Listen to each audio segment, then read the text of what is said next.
In this video, I'm going to be reviewing the Parker Duofold Centennial Mark I fountain pen. I'll go over the specs, I'll do a writing sample, and I'll tell you what I like and don't like about this pen coming up. Blake here with Blake's Broadcast. On this channel, I review fountain pens, paper, and ink, and as always, I put links in the show notes in the description below. And if you haven't already, please hit that subscribe button. It really helps out my channel. Alright, let's get on with the review. Here we have the Parker Duofold Centennial. This is specifically the Mark I, and if my information is correct, this is the first year of the pen, 1987. The reason that I believe it's the first year is because of this clip. This clip was only produced in the first year. It is shorter than all of the other clips, and the engraving here with the feathers on the arrow is much less deep. Let's walk through the pen. So flat top, very traditional looking pen. You know, the Duofold was a model that Parker made in the 1920s, or starting in the 1920s, and it was quite a successful pen, per my understanding. This is a very smart looking pen. I really love the look of this pen. It's one of my favorite fountain pen designs. I like the arrow clip here. I like these just simple gold rings. It just looks really nice, really elegant, I think. Now, at the top, we do have a little ring here, nothing on the bottom. On the back here, and you're not going to be able to see it because this pen is old and it's been polished a little bit, but it does say Parker and it has a little arrow here, and then you can kind of barely make out it say made in the UK. These first ones were made in England. They're now made, I believe, just in the Waterman factory in France. So let's take the cap off here. So here we have a really nice tapered grip section that kind of comes out, gets fatter at the end, and then you have these two gold rings. Now, this is such a sharp looking pen. I really love this pen, and I love it in black in particular. They made ones that were kind of an orangish red, and then they made ones that were different sort of marbled colors. The colored versions are more expensive, more desirable, but my favorite is the black. This is the only Parker Duofold Centennial that I still have, and it is my favorite. Anyway, so here we have the arrow clip with the arrow in silver and the rest of the nib in gold. One of the best looking nib designs.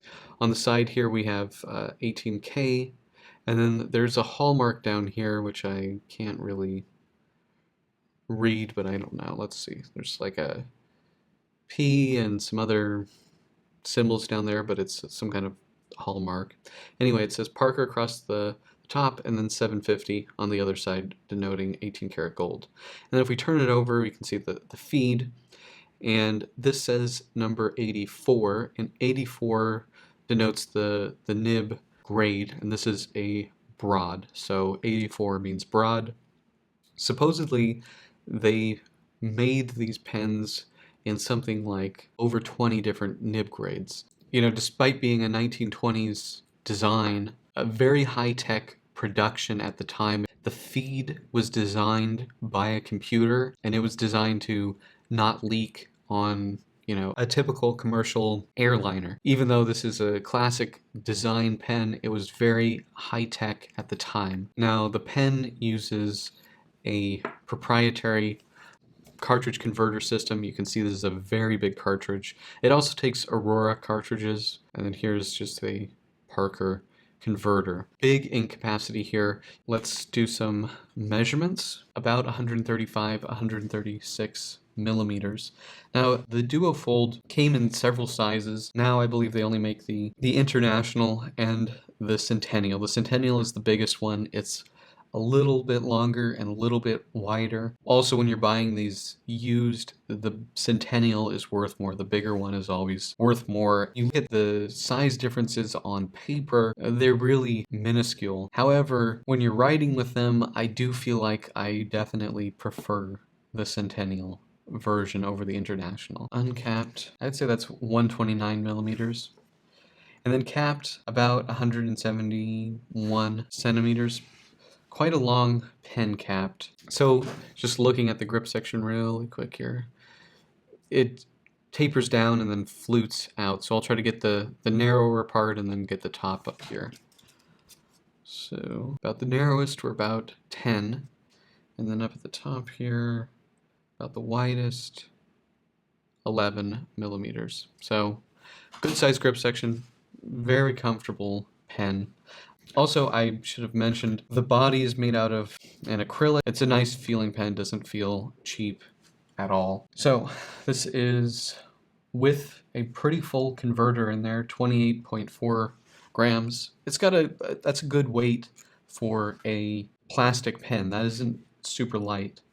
19.86 grams uncapped. So again, feels like a nice pen. It is a nice pen. Okay, let's do a writing sample. This is a Rhodia web notebook. So, oops. Parker Duofold and this is a broad, and this is Parker Black. Okay.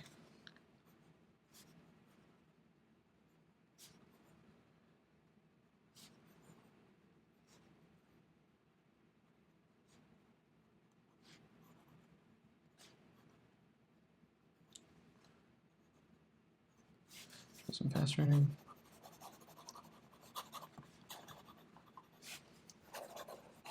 Yeah, it's not liking the fast writing too much.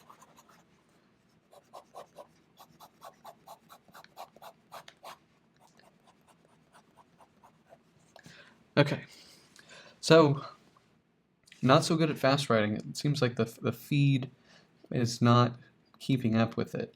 In normal writing, I haven't really had a problem. I'm actually kind of surprised that we're seeing this. Why are you doing this?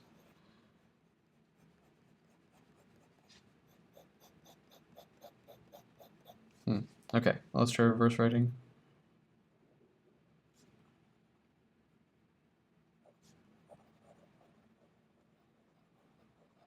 Yeah, works pretty well, and that is quite a fine line, especially compared to the broad here. Now, in terms of flexibility, you can get a little bit here. I would consider them, you know, kind of a nail, but it actually is less of a nail than I... You can tell I haven't really spent a lot of time in normal use using this for really fast writing or flexing like this, but you actually can get some line variation. I've had various versions of this. The current version of the pen is the Mark IV, which has a different nib design.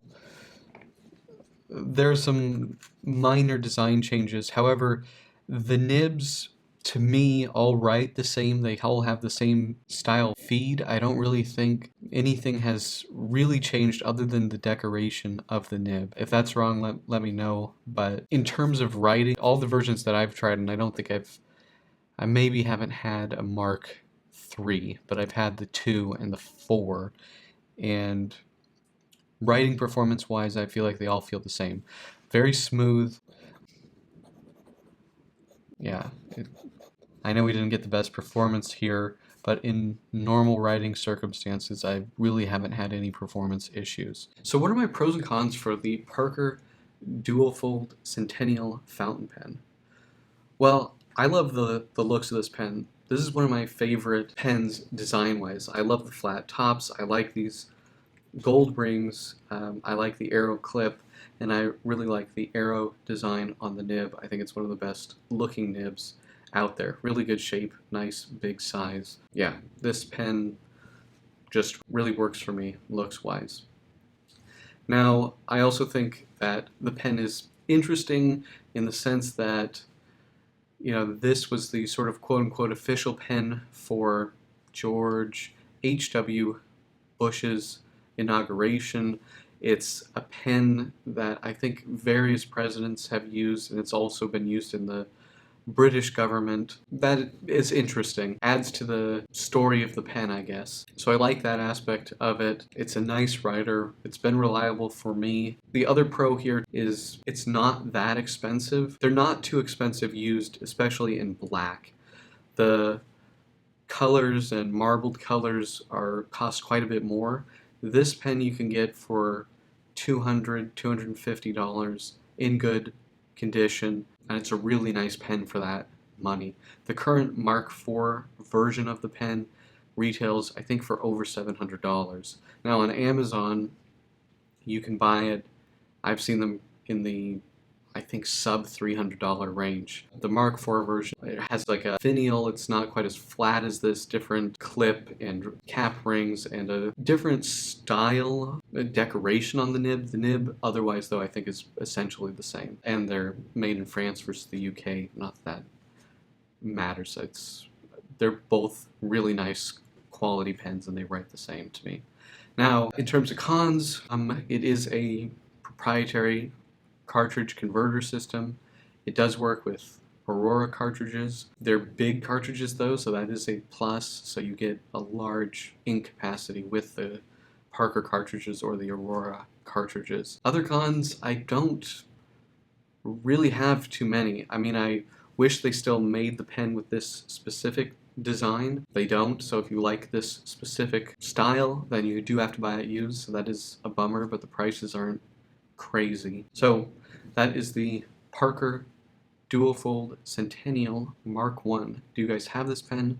Do you like this pen? Let me know in the comment section below. And if you like this video, please hit that like button. And if you want to see more fountain pen, paper, and ink videos, please hit that subscribe button. Thank you guys so much, and until next time.